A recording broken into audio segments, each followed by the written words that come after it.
All right, we're going to be breaking down the main fight of the night, Poirier versus McGregor.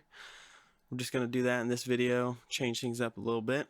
I'm going to talk a bit about their first match, not their first matchup, their most recent matchup, their second fight. Talk about some trends and notable things that I noticed that I think will be playing a factor in their rematch. Yeah, let's get into it. So there's a few obvious things that a lot of other people have been bringing up. Like the biggest one is the calf kicks that Dustin was throwing and Conor was not checking. That's a pretty small adjustment that can be made for both fighters. For McGregor, throwing more kicks, one will help not getting his leg kicked as much, as well as just pulling back or checking with that leg. That he was doing some things, like the times he would defend it, he would reach down for the kick with his lead arm and punch through the middle with a left straight and land on Dustin. He landed that combo quite a few times, like two or three times. And it was effective. It caused Dustin to move a lot. He'd send him to the fence with it.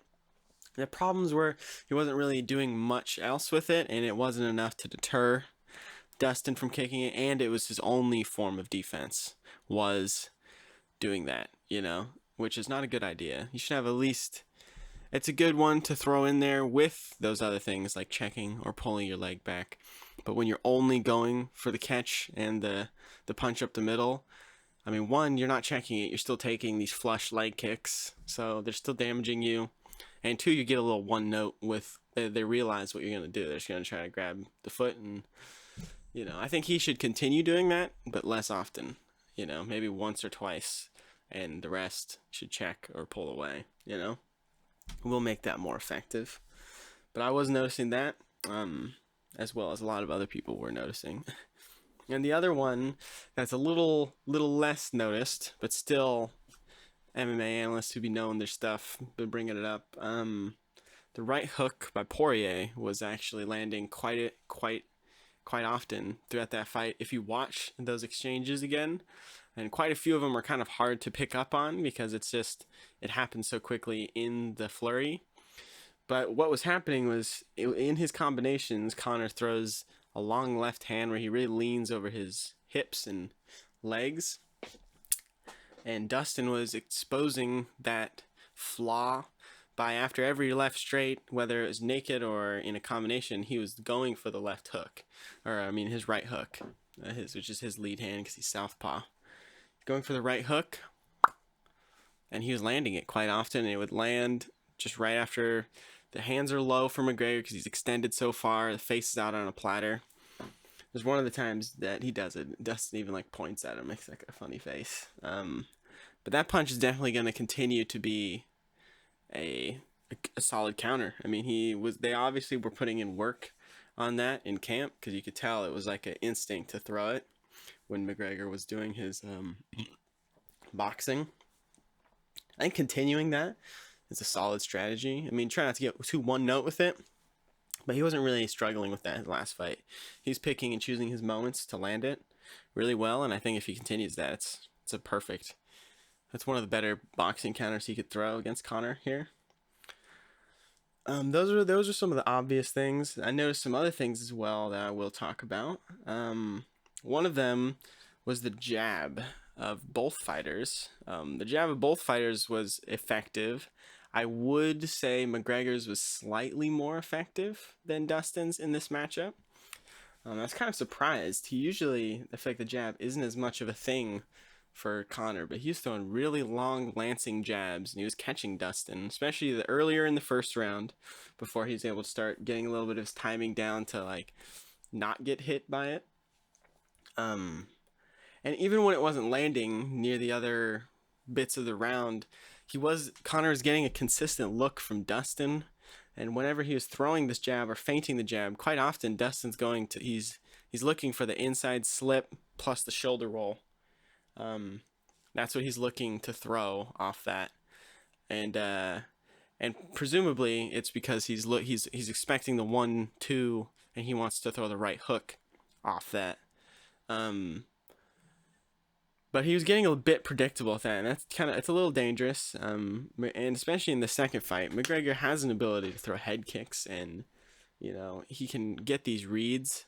And if you keep giving him the same read, like he's jabbing, it was obvious enough for me to notice. He's going for this inside slip shoulder roll, which by itself, reacting to a feint isn't a bad thing. But if you can show consistent reaction, you're going to give your opponent the chance to exploit that reaction. So I would watch for that. I could definitely see something like McGregor putting the jab on him, and then, get him to slip, maybe throws a switch high kick. I don't know. I never really see him throw something like that, but that would be a look to look for. Catch Dustin slipping off that jab, because he's shown that that's what he wants to do. But I thought that was kind of interesting. As well as Conor found a lot of success in this fight with really only like 2 combinations on the feet. He was really going with the classic like 1-2 or 1-1-2, where he's blasting that giant left hand of his just right down the center, going for the knockout. And he was also he was just bouncing back between these 2 combinations. Really then he would go for left straight, lead uppercut, left straight. And that was the classic. He was just bouncing back between those 2. He was getting a little one note with them, but they were finding success. Like the left straights, he would consistently be landing that left on the chin of Poirier. And same thing with the especially with that left straight lead uppercut, left straight combination. That lead uppercut was really effective and would wobble, and not really wobble, but definitely fluster Dustin and cause him to have to back off and reset, kind of gather himself a little bit. It was landing pretty well, and I think he will find consistent success with these combinations again, especially if he does not just stick to just those 2, because it was getting easier for Dustin to read what he's doing, because he just kept doing 1-2 and that lead left straight and then lead uppercut. And that was when Dustin was really able to start he's just giving you the same look. He was able to find that right hook counter on it repeatedly. So I think those punches should be used, but maybe just use them in less amount. Maybe, I don't know, because he was finding quite a bit of success with them. And there was moments in that first round where if maybe Conor had continued his pressure instead of allowing Dustin to reset after these punches, there might have been a different outcome to the fight. I don't know. Because that first round was really, the first 2 rounds are going to be the rounds where Dustin is in danger. Because this is where McGregor is the most explosive. He can get these reads quickly and then counter. So we'll have to watch out for that next fight. Because they both have felt each other and kind of know what each other wants to do. And we're going to see who's going to be able to get back in there and exploit it quicker. Another thing I noticed was the leg kicks were also working for Conor. He threw notably less of them, and wasn't throwing them as an effective spot. Dustin was repeatedly going with these inside low kicks and outside low kicks on the calf, which is really kind of just the best bang for your buck kick on the leg. If you're kicking up at the thigh, it's a bigger muscle to try to deaden. And as well as the fact, a lot of people do like to lift that leg up to check. And if you're kicking at a thigh, the knee's going to get lifted into it. Or the shin's going to get lifted up into it, You can't lift up a shin into a calf kick. So it's a little safer for that reason. And McGregor wasn't doing that. He was really only going for thigh leg kicks. But he landed 2. And when the 2 times he did land, he decided to go for it, they were there, and I presume they're going to be there the next fight as well. Just throwing a leg kick will stop somebody leg kicking you as much. It's not just a one person can only do it thing. It's a pretty even thing that you can battle on jabs or something like that. You don't just have to concede and let him only throw them because he started first. That could help Conor a lot. One, it will do some of the same things that Dustin's able to do to Conor, which is slow the legs down a little bit, maybe create some instability in the base, make that lead leg a little less strong to put weight on. those things will all help Conor as well, and as well as it will take up the lane of those legs and won't allow Dustin to kick him as much for free. You know, he's gonna have to worry about checking and the leg kicks coming back his way of himself. Let's see here. One of the other things I can notice that was interesting between the two, and I didn't actually think it would be this way, but the kind of like, I hesitate to say killer instinct because it's kind of like a cringe word, but there is a level of that in the fight game, like understanding when somebody is at a compromised state and when you can go exploit that, you know, by, you know, either pushing on the gas, maybe, oh, momentarily you realize they're not fully there, I can punch through them and finish them right here. Some people have a better eye for this than others, and it's not always just like a thing you can just do. Sometimes you can't get to it, but Dustin was really on it with that. The instant the momentum shifted, which you can watch it, it's like, it's a very obvious moment in the fight. It's like right before the big, I call it the unending combination from Dustin, where he kind of like, it's not really like a traditional boxing combination where it's like fast, premeditated strikes you're gonna throw out like a 1, 2, 3 really quick. But he like gets up in their face, squares his feet, keeps his chin tucked down to his chest, and keeps his eyes open, and he just sits there and he picks his shots. So he might go right hook to the head, then he's going left hook to the body, then he's going right uppercut. So he's not really, that's not as much like a premeditated fast fluidity, it's just like a constant ba ba ba ba, and he's picking different shots around the guard, and he doesn't really let up. You know, he'll slip shots or he'll just take them and keep pouring. But his I don't know, his quote unquote killer instinct to go do that was really good. He didn't show that earlier, which would have been bad if he tried to go just like square up and throw this like unending combination in front of McGregor. He's gonna get sparked. But he did it at the perfect time. It was right after an exchange where he landed a solid right hook and a good low kick, and you could see McGregor here was, the whole fight he's been forward pressuring, and right after that he kind of stumbles and immediately just turns his back. So instead of following Dustin out, he takes a couple steps back and turns his back to the fence, kind of taking the fence position. And then from there you can tell Dustin's like, oh, this dude's fucked up, time to finish. And he just like jogs right up to him, gets right on that quote unquote unending combination that he's really good at throwing. And then he used that, eventually hit a right hook, put him down. But I was surprised at Dustin's. You would think, you know, McGregor is the guy for stuff like that, finding, like, you know, he's historically been very good at knowing when he can finish somebody and doing it. But there was moments in this first round where Dustin is flustered, and there is moments I'm not going to say he could finish the fight, but he could definitely like press the issue a little bit more than what he was doing.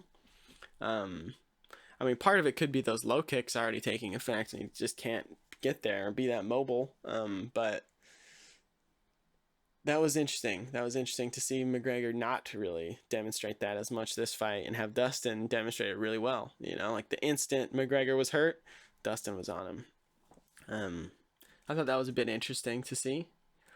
Another thing I saw is, and I'm probably gonna look to see this again this next fight. It's a classic punching move that Poirer uses.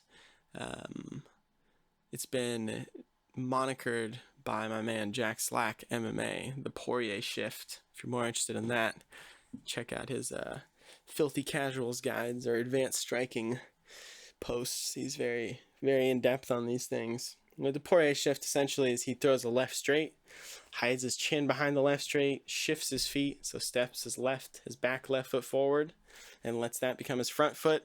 And now he's in an orthodox stance, and he throws a big right straight after this. So he's able to cover a lot of distance, able to get people to cover up with that first left hand, and he usually throws this not even intending to land it. And then he has this big cannon of a right hand, and he's in another stance, boom, to put it in. He's very good, and it's a very simple punching maneuver, but he does it to everybody, and everybody falls for it. That was really the only thing he did, when he was a younger fighter, but now he uses it sparingly, and it's a very effective tool. And he even did some more interesting things with it in their last matchup. Like, immediately in the first round, he fakes that shift. So he throws his left hand, makes it look like he's going to switch his stance and go for the right. And what he does is he does the left. He shifts forward with the left, but stays low and just ducks in on a body lock and gets a trip on McGregor and starts a clinch exchange, which was a great game plan. He was able to tire McGregor out, get him worried about something else off rip. I was a really smart usage of that. And he did it knowing McGregor probably, and you could tell from it, right when Poirier started that shift, McGregor takes like a little step back, punches a tight left hand, which goes right over Poirier's head because he's not standing back up. He's going like on a duck-in takedown. And yeah, it was just perfect. He played McGregor perfectly there. He knew that he was going to want that left hand, try to counter him, which he did. Gave him a perfect opportunity for that duck-in takedown. And then he was able to perform that Poirier shift again later in the fight without a fear of just being nakedly just cannoned in the face, you know, because he had presented a threat, you know, a dual-edged sword there, essentially, where you got to worry about, oh, is it going to be a takedown? Is it going to be the punch? I thought that was really smart of Dustin to do that. And I found that, and I think that will be interesting to see what Conor does about it next time. He tried to do it like twice, and McGregor was wise to it the second time. But it definitely is there. You definitely get 1 to 2 of them in there if you mix them in wisely. Another interesting thing I saw in the clinch was as McGregor gets up. So after this takedown, he butt scoots to the fence. Poirier's trying to lace up his legs, get like, you know, keep the arms wrapped under the butt. McGregor waits for his moment, explodes up to his feet, tries to like shimmy out, like where he, I don't know, that's the best way I can describe it. You like stand up, but then you squat back down. Say if someone has double underhooks on you, and you have your hands straight up, and you're essentially just trying to like shimmy through their locked hands and trying to pull them. You know, you're trying to go down so it goes up your back, over your head, over your arms. McGregor tries this. It's unsuccessful, and then he rotates into a forearm frame on the face of Poirier, and he's able to reverse position. And as he's reversing position with this forearm frame, immediately goes for a tight overhook with his right arm, and then gets same side wrist control with that left arm.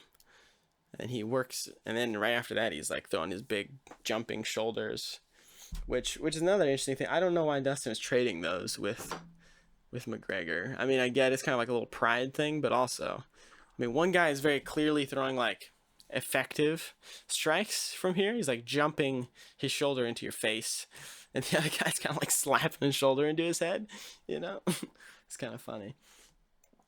But he looked really strong in the clinch, and I was liking what I was seeing from there, as well as whenever he would do this, like he did this twice. When he would get back onto the fence, and he'd eventually go to rotate out and reverse the position, it would be the moments I saw him doing this, Poirier would be working for the same sort of thing in the clinch, either for an overhook and an underhook on the other side, or the overhook plus same side wrist control. And then he would also reach over to that same side arm, or to the overhook arm. He'd commit 2 arms to it to either try to manipulate that shoulder a bit more, or I'm not sure necessarily what he was trying to do. Maybe just trying to grip it down tighter. But he did this twice. He'd commit 2 arms over to that side, and when he would do that, McGregor would immediately he'd frame / post with his left arm or right arm, start rotating out, and then land a big shot over the top as he's rotating out. And one time it was a big left overhand, the other time it was a left elbow. And that was a repeated hole that I saw there from Dustin in the clinch. That could be exploited in this next fight by McGregor. I liked that look. If I'm Dustin, you need to be wary on the break, and as this guy is looking to reverse you, be ready for these big shots. You don't want to catch a big elbow on the side of the head, you know, and have it drop you to your knees or something. But yeah, those are the trends, notable things I noticed from the last fight. I'll give a little bit some keys for success for our fighters here in this next fight, what I think they need to do to be successful. For Dustin, the overall route, is survive that first 2-round tsunami wave. If you can get over this big wave, the first 2 rounds, it's going to be markedly easier and easier as the fight goes on. It's just the McGregor way, And if you're McGregor, you're trying to finish Dustin within those first 2 rounds, hopefully. If it goes past those first 2 rounds, the likelihood of you winning is lower and lower and lower, whereas Dustin's is going up. And to make that happen, we'll talk about Conor first, since I think he has more adjustments to make, because he's the guy who lost. He's got to obviously make more adjustments to get a dub. But both fighters need to adjust off this to be successful. If Dustin goes back in there the same way he did last time, there's a good chance he gets finished. For Conor, I would say adopt a lighter footwork. I feel like that's a little bit of a boneheaded statement, but also it is just kind of what needs to be done. Going in there with that like boxing, plodding footwork, it's not the way. It's not proven to be successful yet, at least not with whatever kick defense you have in that stance. It's just non-existent, I'd like to see that. If he's not going to adopt a lighter footwork, the bouncy kind of taekwondo footwork he kind of did I know that was more at 145 where that was his thing. I don't even know if he has like the cardio to do that sort of stuff anymore. But at least throw some more leg kicks, body kicks, head kicks. Get your leg involved into affairs, Get your legs out there more. It's going to be less likely you're getting your legs kicked, because he's going to be worrying about your kicks. Or at least pull that fucking lead leg back and don't let that leg get slammed every time, It truly cannot be that difficult for the man. He's a skilled fighter. If he goes out there and is letting that lead leg get abused again, got no excuses.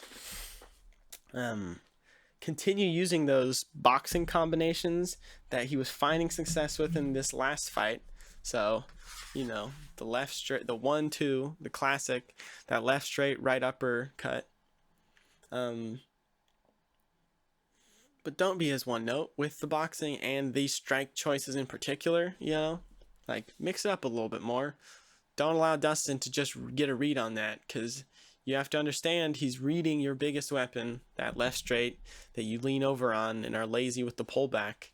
You keep feeding it to him. You're giving him time to get that read down and keep landing that right hook.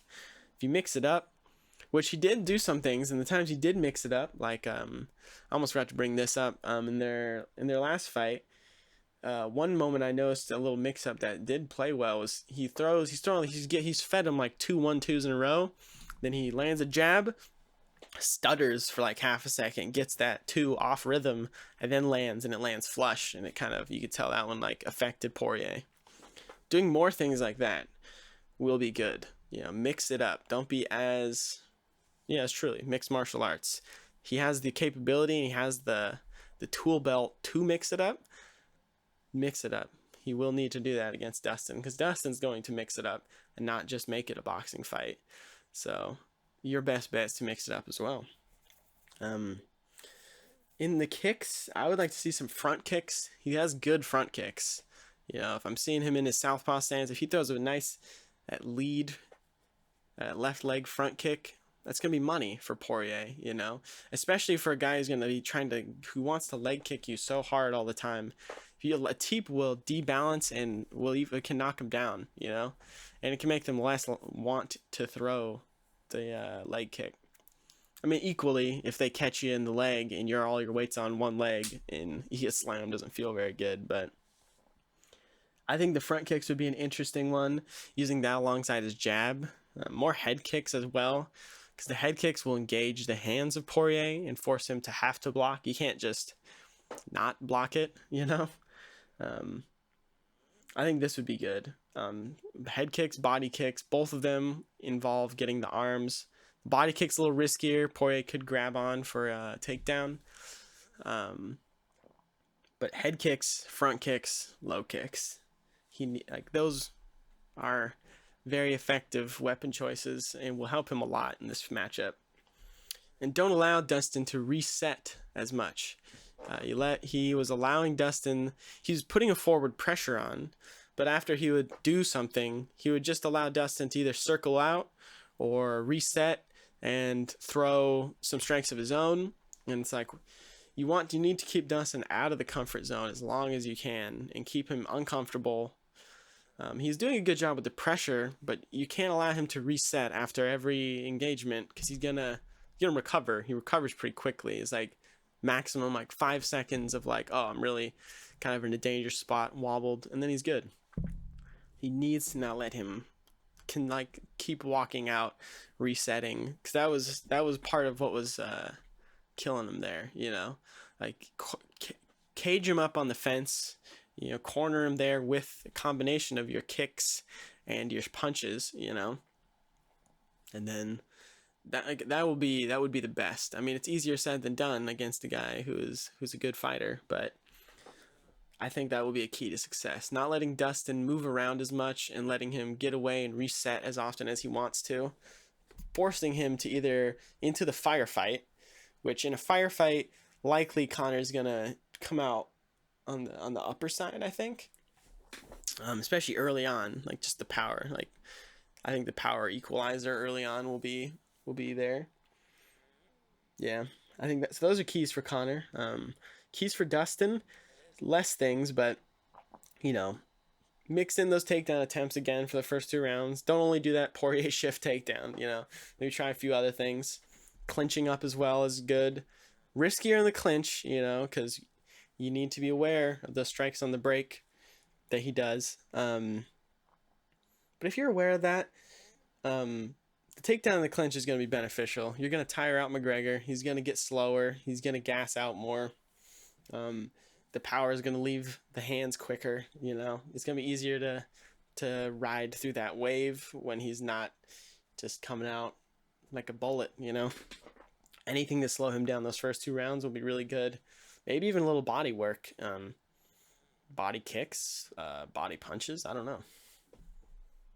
Continue looking for that right hook counter. I don't really have anything else to say about that because he wasn't really getting too one note with it or going to it too often last fight. I mean, basically the way he was doing it last fight, continue doing that. Landing it when after these long left hands, the right hook's going to be there. Don't get caught. Don't get too greedy for it. But when it's there, take it.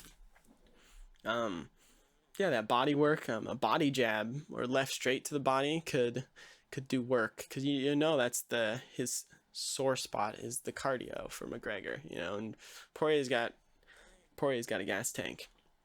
So use that. Try to start chipping away at that stomach. That'll help take away some of the power of him too. Avoid firefights early. If it's getting into a firefight, you need to duck into a clinch. You need to duck into a takedown early on. It's not worth the risk of running into a big left hand and either being too wobbled or just, and then you get finished after this because you're not able to defend yourself or just getting flat out knocked out. It's not good. First 2 rounds, avoid that.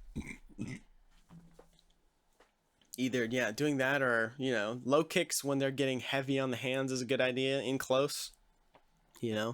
Like when I think of one is like Gaethje puts up his high guard and then just, really in tight and just torques his whole body into the low kick, I'm not saying Poirier do it that same way, but when you're in close in this fight, he loves putting weight on that lead leg, putting big power into that left hand.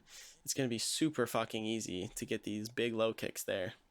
I'd be looking for that if I were Poirier because he's not going to give him as easy. You're going to have him have his leg set before you kick that leg.